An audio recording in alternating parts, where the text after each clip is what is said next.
45 years after the adoption of the Convention on the Elimination of All Forms of Discrimination Against Women, or CEDAW, and 21 years after the adoption of the Protocol to the African Charter on Human and People's Rights on the Rights of Women in Africa, or the Maputo Protocol, the lack of gender equality continues to undermine global and African development aspirations, a situation that is increasingly exacerbated by the raging climate emergency, peace and security challenges, and threats to the rule of law. To turn things around, we need to stamp out perceptions, biases, beliefs, and practices that hinder the freedoms and rights and development of our granddaughters, our daughters, our sisters, mothers, aunts, and grandmothers the world over.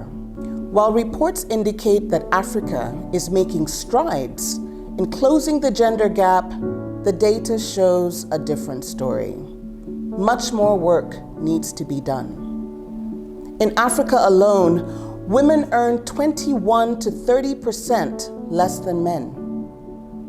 In Africa alone, only 49% of women have access to health care.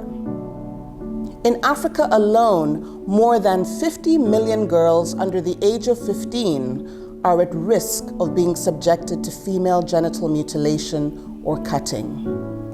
And in a year that the African Union has dedicated to education, in Africa alone, 130 million girls aged between 6 to 17 years of age lack access to educational facilities. The Institute for Human Rights and Development in Africa, or IHRDA, is an award-winning Pan-African non-governmental organization that is committed towards the promotion and protection of human rights and development in Africa.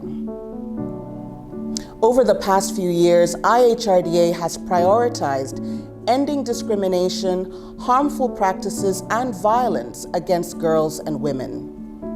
We do so by training lawyers, human rights defenders, and activists on regional and international instruments that safeguard the rights of girls and women. We also empower local non-governmental organizations to access regional human rights mechanisms to pursue remedies and justice for survivors. And through litigation and other forms of advocacy, we seek to reform laws, policies, and harmful practices that adversely affect girls and women. The truth is that until girls and women can not only aspire to but achieve equity at home, in the workplace, and in society, we must continue to inspire inclusion. Until girls and women can access education, healthcare, and other public services in an equitable fashion and with the equal protection of the law, we must continue to inspire inclusion. And until girls and women can live free from violence and abuse, we must continue to inspire inclusion. This International Women's Day, the Institute for Human Rights and Development in Africa joins people the world over to call for inclusion. Inspire. Inclusion. International Women's Day 2024.